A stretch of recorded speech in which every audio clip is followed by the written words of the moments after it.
Je m'appelle Matteo Corrales, j'ai 16 ans. J'ai eu mon accident le 26 août 2018. Je me suis fait électrocuter par 25 000 volts en descendant d'une usine désaffectée. J'ai propulsé au sol. J'étais dans le périmètre des hautes tensions, puis les ambulanciers ne pouvaient pas rentrer. Il fallait qu'ils appellent Hydro-Québec pour enlever le courant. Puis ça a pris 1 heure avant qu'ils puissent me secourir. En tout, j'ai passé 4 mois à Sainte-Justine, dont 68 jours aux soins intensifs. Les patients grands brûlés qui nécessitent des soins, c'est souvent les patients qui ont le plus de douleurs, qui ont le plus de traitements, qui restent à l'hôpital plus longtemps. C'est toujours difficile de voir les enfants pleurer, les enfants se débattent. On essaie de leur faire du bien, mais eux, c'est pas ça qu'ils voient. Les enfants qui ont subi des brûlures ressentent des intensités de douleur très sévères. Si on parle, disons, sur une échelle de 0 à 10, les enfants vont souvent coter 8, 9 ou 10 sur 10.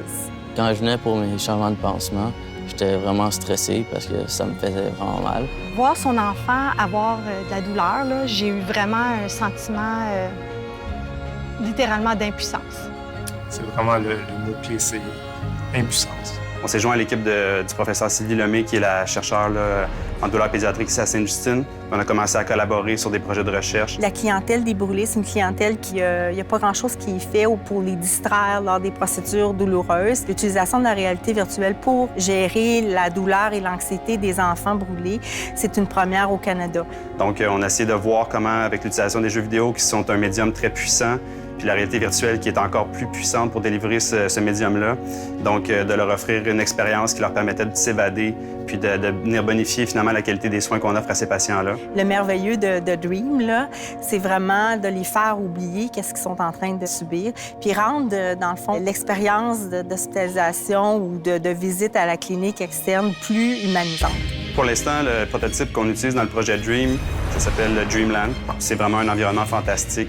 C'est des îles flottantes avec des nuages puis de la végétation, des petites maisons. Les bénéfices du projet Dream, c'était vraiment une diminution de la douleur, diminution de l'anxiété, puis diminution aussi de la mémoire liée à l'anxiété. Le coût de développement actuellement du prototype, c'est au-dessus de 100 000 pour en arriver au prototype qu'on a utilisé dans les études cliniques. Puis on s'attend à ce que ça nous en coûte au moins 100 000 à 150 000 pour finaliser le prototype pour en faire une version qui est facilement utilisable pour les unités de soins. On travaille beaucoup sur l'expérience de l'utilisateur, la facilité d'utilisation pour le personnel soignant. Il y a beaucoup d'interfaces à mettre en place pour s'assurer que ça soit facile à utiliser.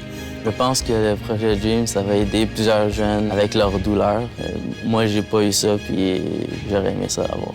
J'aurais vraiment aimé que Matteo en bénéficie. Il a vécu beaucoup de douleurs. Puis s'il y a quelque chose qui peut l'aider, je vous encourage vraiment à donner à ce projet-là pour que les enfants aient moins de douleurs. On est très emballés par le projet Dream. Donc, on espère pouvoir recueillir les fonds pour que le projet de recherche puisse se faire, puis qu'éventuellement, on puisse implanter la technologie avec les grands brûlés pour un usage quotidien.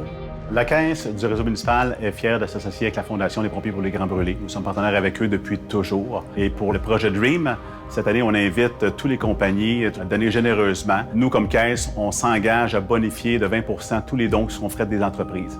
Donc, participer en grand nombre à ce projet extraordinaire qui va aller pour nos enfants brûlés de Sainte-Justine.